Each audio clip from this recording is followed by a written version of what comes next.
How's it going, Elementalists? I'm back with our last starter deck overview today, and today we're going over Drowned in the Abyss. Drowned in the Abyss is a dark water spell-based control deck that uses recursive units to set up a defensive posture and spell combinations to incapacitate and destroy all the enemy units, eventually trying to set up a late game engine that will be powerful enough to either end the game or lock your opponent down completely so that they either concede or your recursive units can eventually get down the board and take them out. And as always, I have the deck split up into four major categories. We have the unit core here, control suite, different engines, which will be used to basically win the game, and utility spells. So let's take a look at some of these categories. So first up, I want to talk about the unit core, and these are the units that basically buy you some time so that you can get your engines going so that you can win the game later. They take up space and make sure that your opponent has to deal with something so that they can't just run down the board and take you out. They basically come in two main flavors here. There's either things that are basically hit point sinks and hit point pools that are going to wall out your opponent, stuff that's recursive like the Relentless Dead, Skeleton, Zombie, or things that just have a lot of health. So the Ghost Slime with 6 health for 3 elements is pretty good. The Wave Elemental can have up to 7 hit points. Curious Clone is pretty tanky, and Siegfried is also pretty tanky. And the other variety of units are units that have control effects, so like your Snowman and your Winter Mist Walker, which can freeze units on hit. And we've seen a lot of that kind of thing, talking about Hail of Arrows. It's a similar concept here. The card I really want to highlight in this section is Winter Mist Walker. For 2 water and a Triversity, and this deck really likes activating Triversity a lot of times with a light, and I'll cover why in the utility spell section. This guy is some of the best attack you're going to find in water, and he has the Apply Frost effect, so if you don't need quite as much power, if like 3 in the front or 2 on the sides is enough to get through a threat's armor, he can actually apply frost to his weapons and get that freezing effect on hit. So if you need more damage, you can have that. If you need the frost effect, you can have that. Just a very flexible unit that oftentimes you can get out for 2 water elements on turn 4 and beyond with this deck. So next up, I want to talk about the control suite in this deck. These are a bunch of spells that either are incapacitation effects, like freeze, flash freeze, and ice tomb, or damage/death effects. So Blood Ritual forces your opponent to sacrifice a unit, Shatter will destroy something outright and deal damage around it, and destroys big armor-piercing damage. And these spells are used to defend ourselves in the early game, but also they're the spells that can establish total control in the late game when combined with Phadria, like the premier hero and one of the main engines in this game. And the card I really want to highlight in this section is Ice Tomb. The reason I want to talk about Ice Tomb right now is because I don't highlight it in the combo section, but it does have some combos in this deck, but it also does a lot for you and to help keep you alive in this deck. So first of all, it is a freezing effect that'll happen every turn. So each time your opponent's turn starts, each time your turn starts, you get a freezing proc. This is very good for the Snowball Slime, which is another one of the engines of the deck, who's looking for those freeze procs to just get bigger and bigger. So this is going to grow the Snowball Slime basically faster than anything else, as long as it remains on the board. And then this also just buys you a lot of time. Not only does it pretty much permanently freeze one unit until it's dealt with, so they have to commit, but like dealing with it commits another unit. So it takes one unit out, then another unit has to go back and break the Ice Tomb, so that commits another unit's turn.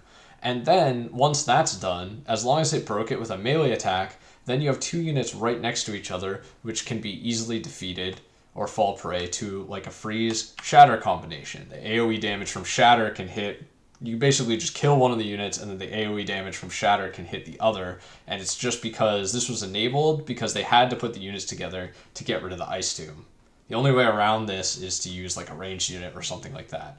So it's a powerful spell that can basically eliminate a unit unless they commit another unit's turn to deal with it. And then even if they do that, they're being set up for another potential kill combo in the deck.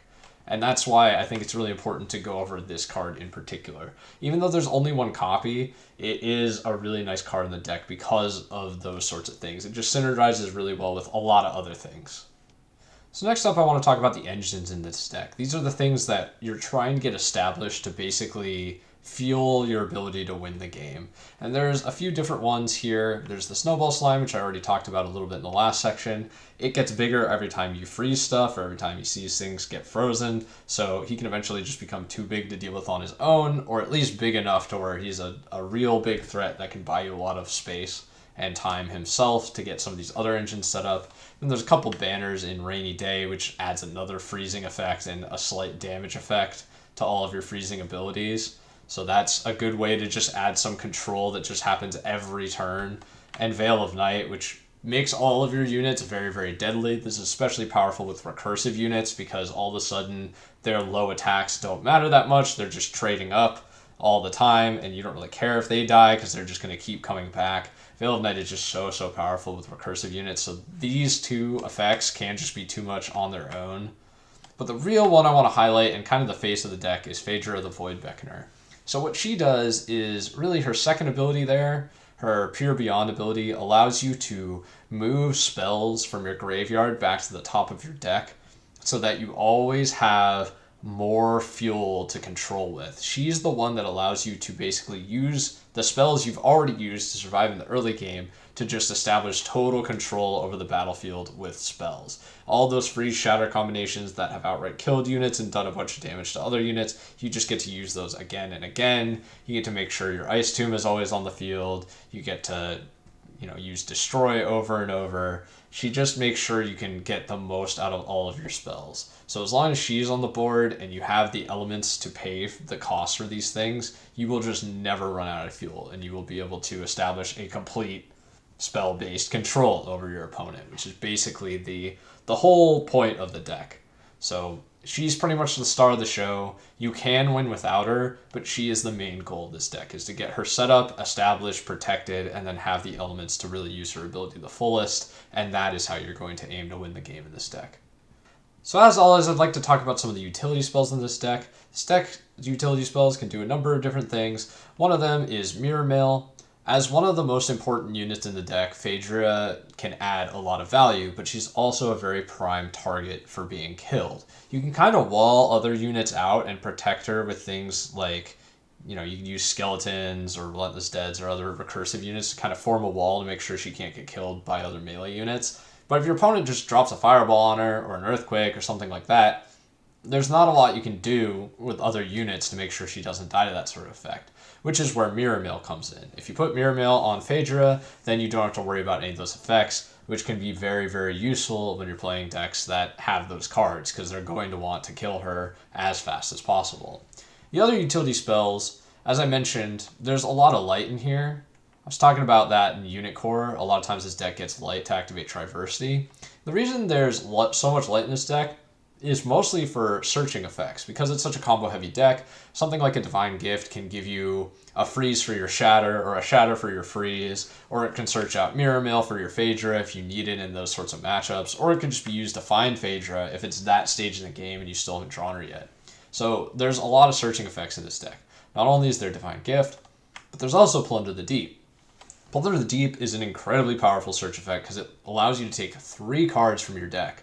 The drawback is it costs 3 elements and doesn't necessarily affect the board, so that's a pretty big cost sink for something that isn't going to defend you at all, so you have to be kind of ahead to cast this, and you have to discard 2 cards from your hand. So you get to search any 3 things you want, but you end up discarding 2 things. But in this deck, that's not that bad, because there's plenty of things in your deck that actually want to be discarded, like Relentless Dead, that's cheaper to play from the graveyard than your hand, or Blood Ritual, which actually gets an effect when it's discarded, so it makes this card a little easier to play because you actually are impacting the board. You can sacrifice something, make sure your opponent has to sacrifice something, get that control effect, while simultaneously searching out cards that you need for your hand. So this deck just plays really well with Plunder the Deep. It's one of the things that the deck wants to do on turn 3 if you're being super, super greedy, if everything's going perfect and you're under no pressure. You play this card early, you search out as many Relentless Deads as you want, you get them in the graveyard, you search out anything else you're going to need for later in the game, like Phadria or Mirror Mail or whatever, get all those things in your hand. And basically, the more of those Relentless Deads or recursive units or Blood Rituals you have in your hand, the more you get to basically keep the 3 cards you search for. You get to keep them for free because you're discarding stuff that is actually actively good to discard, or at least is recursive so you can get back whenever you want. So that's why this card is so powerful in this deck, and really something I wanted to talk about. So when it comes to notable combos with this deck, it is going to seem a little redundant. It's hard to talk about any one card in this deck without talking about its involved combos, just because it's such a highly synergistic build and combo-focused deck. But let's go over these just in case, just to highlight some important notable combos for the sake of consistency with the other deck overviews. So first up, we've got Siren and Plunder the Deep with Blood Ritual and Relentless Dead.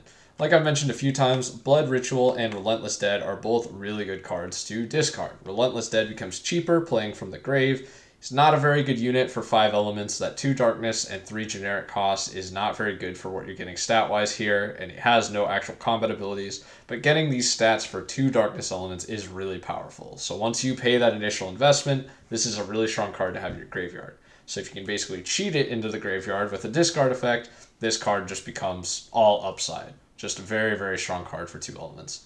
And Blood Ritual, not only you get the burst effect when you discard it. So not only are you getting around having to pay the 1 darkness element for it, but you can also get around the ability where you can only cast it during your first summoning phase. You can get around that restriction. So the ways you get these into your graveyard, we touched on Plunder the Deep. It draws you cards and then also discards cards. So that would get these cards into your graveyard. And Siren. Siren has a special attack, so it'll get stressed for using this, just like making its attack, and it doesn't do any damage, but its special attack allows you to draw a card and discard a card. So not only do you get these discard effects, or having a Relentless Dead in your graveyard, but you get to draw a card on top of that, which is really nice. And next up, we have Shatter and Freeze. This is a very basic combo, just allows you to use Shatter for what it does. It destroys a frozen unit and deals 3 armor-piercing damage to each of the units adjacent to it. This is one of the key combos that can keep you alive in the early game, because it only costs 3 elements to do, and it is a 2-card combo that in the early game can easily take out 2 or more enemy units, because 3 armor-piercing damage is largely enough to take out a lot of early game threats. So these 2 can keep you alive in the early game. And although Shatter works with all types of freezing effects, the reason I put it here with Freeze is because this is the cheapest one. It's like the easiest way to freeze whatever you want on the board for just 1 water element. So this is generally the one I gravitate towards in the early game to try and keep me alive. And last but not least, we have Ice Tomb and Snowball Slime. Snowball Slime is an engine in the deck that whenever you freeze something with anything, it's going to get a water unit or water element attached to it, and all those water elements are going to make it hardier, giving it more health and more threatening because it gives it more attack. And then Ice Tomb, like I said before, it automatically freezes the unit at the beginning of each turn. So at the beginning of your opponent's turn, it gets frozen. At the beginning of your turn, it gets frozen. So if that is an enemy, it is going to proc Snowball Slime's reaction and give him those water elements so he can start getting bigger and bigger. And there's no single card in this deck that is going to grow Snowball Slime faster. Even the Rainy Day Banner is only going to freeze something every time it is your turn.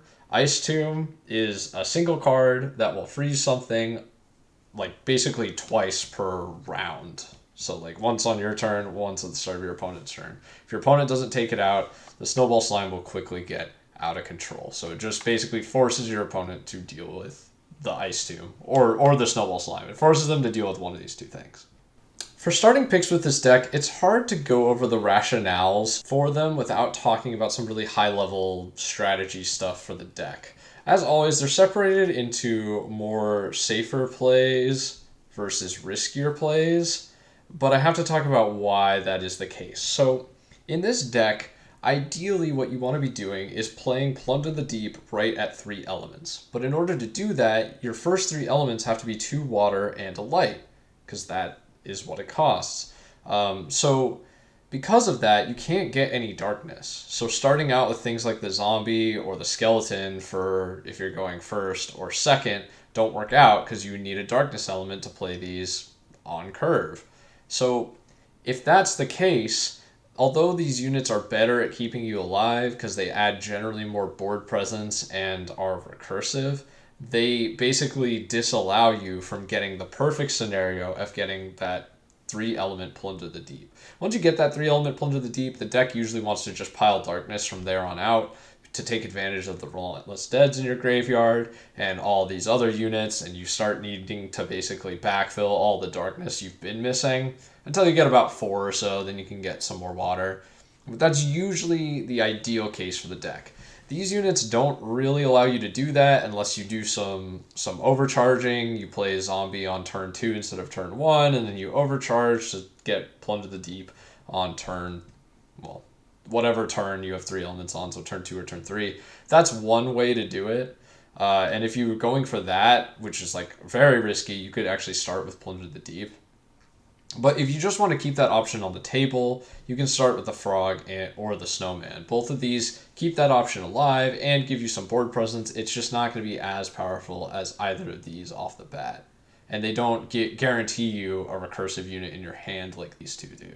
So it just depends what you want to do, whether you start with any of these 4 cards. And again, you can start with whatever you want. These are just kind of the picks I will normally gravitate towards. And then, of course, as always, you can pick the heroes. The problem with picking the heroes in this deck, although Phadria is a major win condition and Siegfried is very tanky, so it can buy you a lot of time, they just come out so late. Despite Phadria coming out as early as turn 2 or 3, because she only costs 3 elements, you generally don't want to play her until you have the elements or the resources to use her Pure Beyond ability a lot. And you probably don't want to play her unless you have a good way to defend her. So you need a lot of other board presence, or you need the ability to cast Mirror Mail, or something like that. So generally, even though she costs 3 elements, you're not usually going to be playing her for 3 elements.